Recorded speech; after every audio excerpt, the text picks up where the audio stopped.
Would you believe me if I told you that $100 billion company is really a non-profit organization? And would you believe that this company, OpenAI, really has no particular owner? It's not Microsoft, it's not its CEO, Sam Altman. So who really owns OpenAI? How does it run? How has it got to a point where it's securing $100 billion equity investments, and at the same time, you have ChatGPT on your phone, I have ChatGPT on my phone, we're using ChatGPT for almost everything. How has this happened and more? Find out in this video.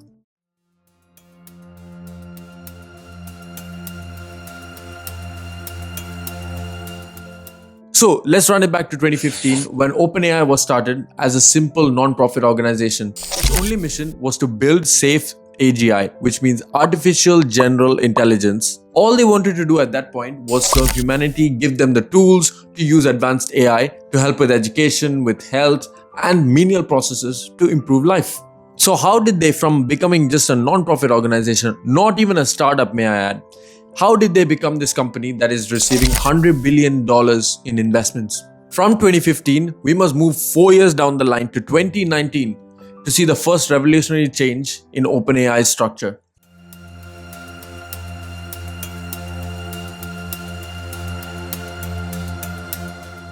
So till now, they were only a non-profit organization. But in 2019, they started their very own for-profit arm. This means you now have a non-profit arm running one side of operations and a for-profit running another one. But the catch comes with how the for-profit section has been structured. Contrary to how a normal investment would occur, there's a cap, a 100x cap that has been put on any investment. This means that if a company or if an investor was to invest $1 million, the maximum return that they can expect on their investment is just 100 million. Isn't that a catch? Because if the investment was to rise any higher, then where are the returns going to come from? But companies don't think that way. Companies leverage resources. And how is this? I'm going to explain this case of Microsoft a little bit later. And contrary to how a normal shareholder is, in OpenAI, the only thing that you do get is economic returns, but the governance is not in your hands. It's only with the non-profit organization that OpenAI is a part of.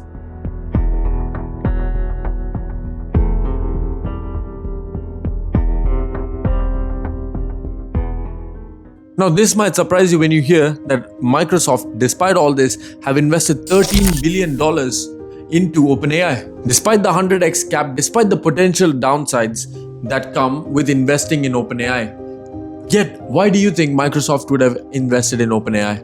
Well, there's actually one reason, and this has to do with Microsoft Azure. They are looking at leveraging cloud services that OpenAI can offer, and they know that the profits that they make of Azure that is associated with OpenAI, that's going to make them a lot more money than just cashing in with services. So if you thought that the 100x cap is a problem, that is where Microsoft, that is where OpenAI benefit, because OpenAI get the investment. At the same time, Microsoft gets the licensing to use Azure and monetize off that. And to further the amount of investment, the amount of money that OpenAI has to invest in itself, OpenAI is expected to reduce the share it gives of its revenue to its partners like Microsoft from 20% all the way to 8%. And if you want to understand what this really means, OpenAI is able to save almost an additional $50 billion and reinvest that $50 billion into their own operations. And as of 2025, OpenAI and Microsoft are about to enter a non-binding agreement for $100 billion equity investment into its non-profit organization. And this is likely to raise the concern of, well, a non-profit organization is getting a little bit too much profit. So where does the thin line get crossed? And at what point does OpenAI now start prioritizing the profit arm instead of the non-profit arm? As part of this deal, there is a chance that Microsoft could end up holding a 30% stake, $500 billion valuation privately. After all this investment is done, OpenAI is expected to soar and Microsoft is expected to get its share of the pie.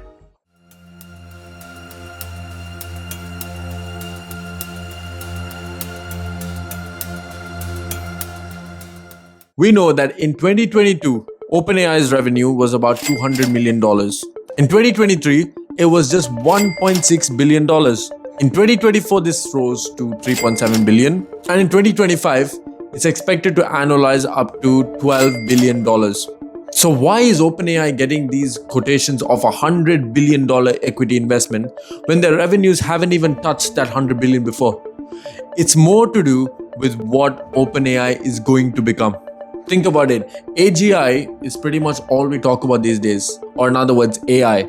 AI, ChatGPT. The first name when it comes to any kind of AI is always ChatGPT. And everybody uses ChatGPT for one reason, and that is convenience. That is because it is the most well-known name out there. And once we start using ChatGPT, we associate AI with ChatGPT. Now we invest time, we invest resources, and we invest, most importantly to them, information into ChatGPT's databases that they use to improve their language models. And with you doing the work for them, they are getting better information, they're getting better resources, at the same time they're getting a better output that they can sell to customers who want to pay a bit more for ChatGPT Plus, for example. So what warrants this $100 billion equity investment? What warrants the $500 billion evaluation for OpenAI? There's two things really. Number one is the platform revenue that they earn through apps like Azure. Licensing rights to Azure to Microsoft cost a big penny, and that's what OpenAI is pocketing every time that Microsoft subscribes back to Azure, and every time that Azure earns money or is being monetized by Microsoft, OpenAI gets a cut of the pie as well. And the second thing is first mover advantage. We all know ChatGPT was the first AI to go out into the market.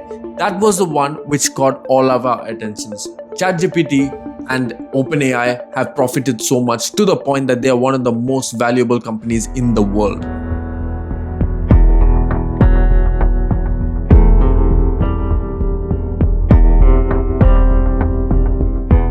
There's the obvious question that you probably have been thinking for all this time. There is a conflict of interest when it comes to a non-profit organization and a for-profit organization earning billions of dollars in investments. So wouldn't you think that OpenAI would more prioritize the profit wing than the non-profit wing, which they started with, which is their main mission? Well, that's a very good question. And this is where the paradox strikes. The non-profit, which was initially built only for benefiting humanity, now benefits if the for-profit side benefits as well. Because the equity investment of $100 billion is actually for the non-profit side. But it's non-profit, isn't it? And according to Reuters, under current terms, its non-profit arm will receive more than $100 billion, about 20% of its $500 billion valuation, making it one of the most well-funded non-profit operations globally. And this begs the question, how long can a non-profit AI company really focus on not profits, but just innovation with the sole purpose of serving humanity without considering the profits? And when a profit wing comes into play, what does it prioritize more? Does it prioritize the profit wing, or does it prioritize the non-profit mission that it started with in the first place? The most important thing that you need to know is that it is not the profit side that controls governance, that controls operations day to day. That is still the non-profit side, and that is one of the cornerstones of OpenAI, which means that's not something that they plan to change anytime soon.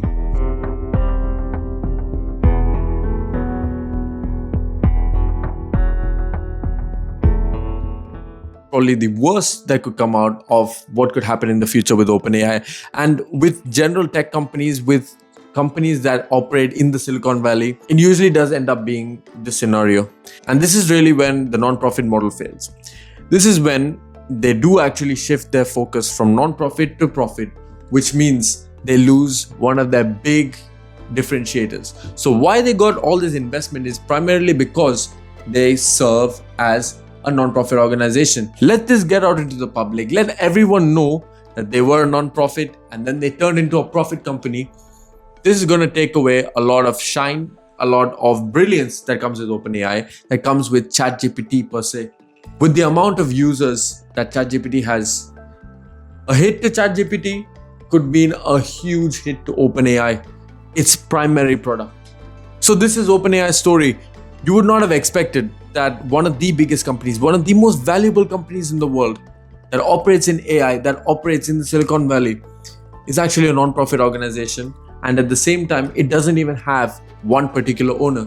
Neither is Sam Altman, neither Microsoft, who have invested heavily in OpenAI. It's really a business marvel and shows you how different business models can always coexist in the same timeline. And the big question is, will OpenAI really stick to their models? Will they stick to being a non-profit organization, or will they just shift everything completely? Is that going to benefit them, or is that going to make it worse? Comment that all down below, and I hope you all enjoyed this one. And for more, stay tuned to the channel, and I'll see you on the next one.